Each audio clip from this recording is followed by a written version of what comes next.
kur iklim investasi Indonesia sudah menurunkan rate Indonesia, bahwa Indonesia mulai masuk di dalam kategori tidak layak investasi. Dan itu betul-betul real. Jadi kegelapan itu dibaca oleh dunia internasional. Kalau Indonesia terang benderang, pasti rate Indonesia itu naik terus, bahwa Indonesia ada layak investasi. Ini sekarang Indonesia diturunkan bahwa tidak layak investasi itu karena persoalan kepastian hukum, persoalan instabilitas politik, persoalan arah kebijakan yang sampai sekarang masih dibebani oleh besarnya birokrasi. Kendati Pak Prabowo mengatakan memang kalau kabinet saya besar apa salahnya, yang penting kualitasnya. Nah justru kualitas itu yang belum terlihat.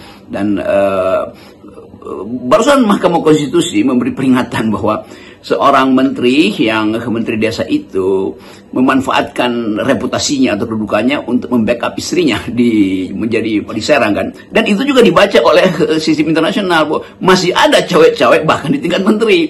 Jadi kelihatannya memang Indonesia ada di dalam kegelapan tuh. Nah kegelapan itu yang bisa kita baca melalui statement publik dari para investor asing bahwa Indonesia kurang layak atau bahkan bisa menjadi tidak layak investasi tuh. Nah itu intinya tuh. Demikian juga kalau kita lihat reaksi pasar terhadap pengumuman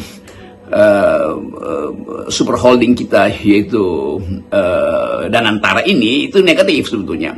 Setelah diumumkan maka IHSG itu turun atau reaksi pasar itu tidak positif. Jadi itu menunjukkan bahwa bahkan Danantara yang harusnya jadi semacam kebanggaan nasional untuk membuat Indonesia tidak gelap masih diragukan. Karena di dalamnya orang melihat bahwa dana sebesar 14 triliun itu mau diawasi dengan cara apa itu.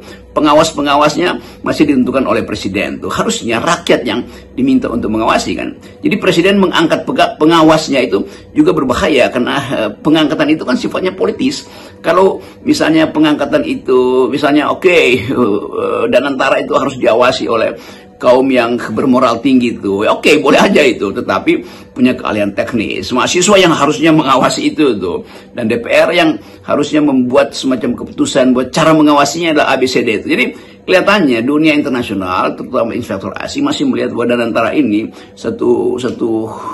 sebetulnya ini mesin besar dengan kapasitas horsepower-nya itu 14.000 tenaga kuda, tapi dengan rem yang blong, dengan gas yang terlalu besar sehingga sangat mungkin mesin besar ini tidak bisa dikendalikan. Nah kita hanya ingin menganalisis itu untuk menunjukkan bahwa harus ada balancing antara mereka yang optimis bahwa Indonesia bisa dibuat terang dan mereka yang masih pesimis karena gejala-gejala politik hari-hari ini tidak kunjung menerangkan ada ide atau ada harapan di depan kita. Tapi sekali lagi adalah percobaan dan kita tetap akan mengawal dengan opini di FNN. Kendati orang mengatakan ngapain sih cuman ngomong omon-omon doang tuh FNN, ya memang tugas dari jurnalis adalah cerewet terhadap kebijakan dan tugas dari pejabat adalah membuktikan bahwa yang mereka pikirkan itu betul-betul demi rakyat, bukan demi kepentingan sesaat yang kita sebut sebagai kepentingan oligarki kekuasaan maupun oligarki ekonomi.